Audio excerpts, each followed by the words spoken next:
This is Mike McMaster from the Wood County Museum. Going to give another program. The picture you see is the Wood County Museum today. If you remember, it was the old county home in Wood County that operated from 1869 until 1971. I have worked at the Wood County Museum going on 22 years, and in that time, I have seen many historical buildings. I have researched many historical people. I have been to many historical places in Wood County. I've seen many artifacts. And in that time, I have my own personal favorite things. And just like Julie Andrews had a few of her favorite things. This series is called Mike's Favorite Things. And this is part 4, Mike's favorite World War II artifacts, or at least some of them. Although Marissa right there told me I was not allowed to call this program Mike's Favorite Things Part 4, I must call it World War II Artifacts of the Wood County Museum. And now Marisa is very happy. Why am I giving this program? At the end of April, a new exhibit opens up at the museum called World War II in Wood County. It is all Wood County people. It is all Wood County things, uniforms, men and women. The history of World War II is not things, it is people's stories. And the first story of a person is shown in this picture. I have been fascinated with this grouping of artifacts. And the man standing at the far right, it is not his things, but his story as well. Now, his name was Donnan Jimison. He was from Webster Township. There's a picture there. And he graduated from Webster School out at Scotch Ridge. And there is his senior picture. He is seated at the far left of that baseball picture. He was a 500 batter. The Webster baseball team was a very good baseball team. Well, he graduates in 1941, and a year later enlists uh, in Toledo into the U.S. Army in 1943. At the age of 19, just like those young men, probably looked very similar to that. Now, he was sent to the 15th United States Army Air Force. There's the 15th Army Air Force patch. He would have worn that on his uniform with his tie, as we saw before. And the 15th Army Air Force was formed in this about the same time that Donan Jimison enlisted in the Army. This is a brand new unit. And here is one of the fascinating artifacts. That is a hand painted leather patch that would have been sewn on his bomber jacket. He was sent to the 460th Bomb Group Heavy, and in that, he was part of the 761st Bomb Squadron. And you can see that is the 460th Bomb Group's emblem. Now, here is another thing in that grouping of collection. That is another hand painted leather patch. And those are his gunner wings. He was not a pilot or co pilot or bombardier. He manned one of the machine guns on a heavy bomber. And that leather patch would have been sewn on his bomber jacket. Now, which particular gun did he man? But the bottom fall turret. It was a very dangerous job. You can see the man showing how you would crawl into a bottom turret. In that ball turret, you could not wear a parachute. And the type of bomber he was on was called a B-24 Liberator. It was a four-engine bomber aircraft. We are familiar with the B-17s and things like that, but this also was a very heavy bomber. And on the tail of this particular photograph, it shows a black square on yellow, a yellow circle on a black field. That actually is the 460th Bomber Squadron.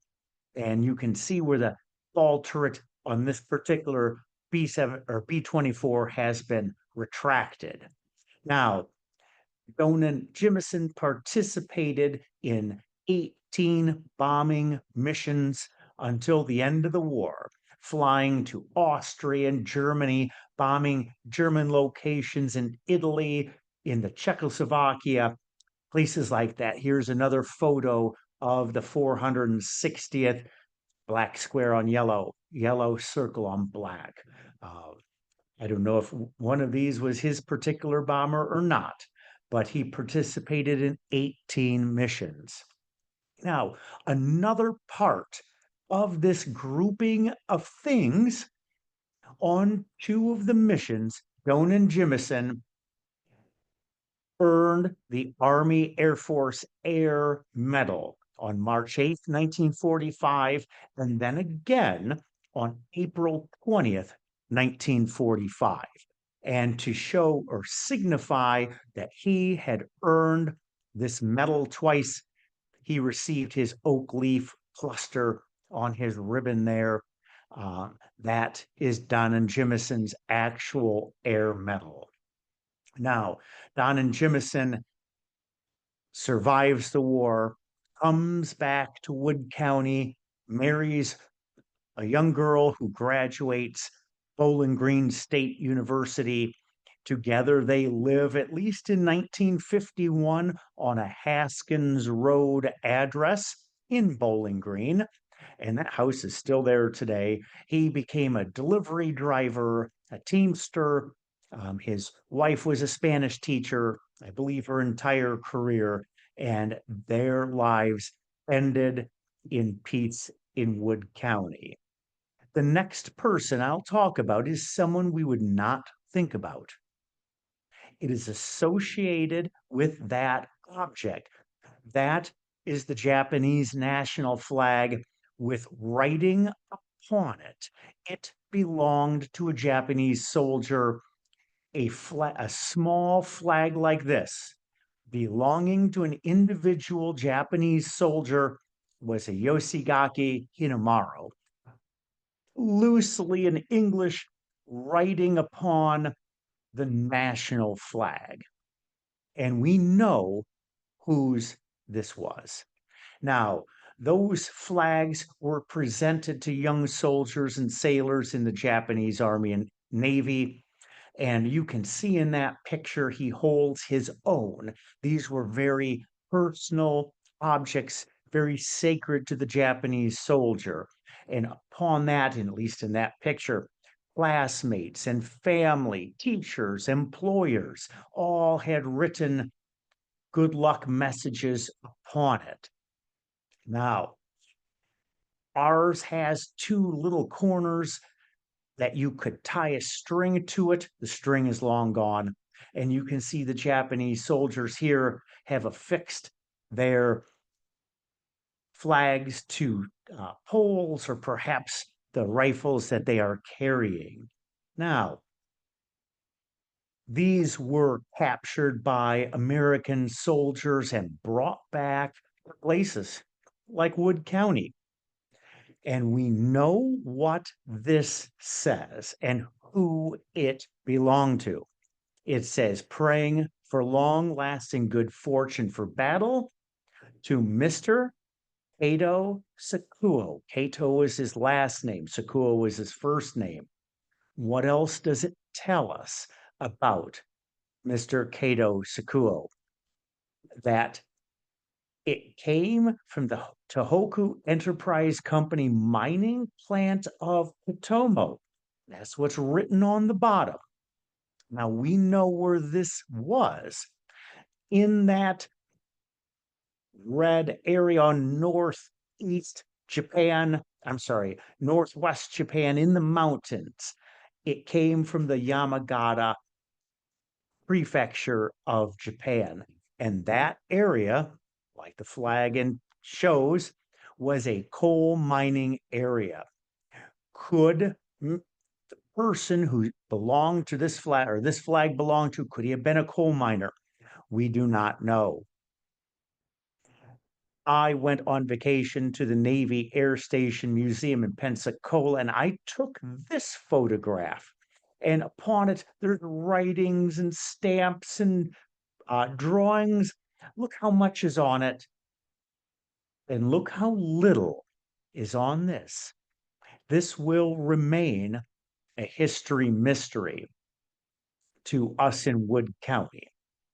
Now, the third and final artifact.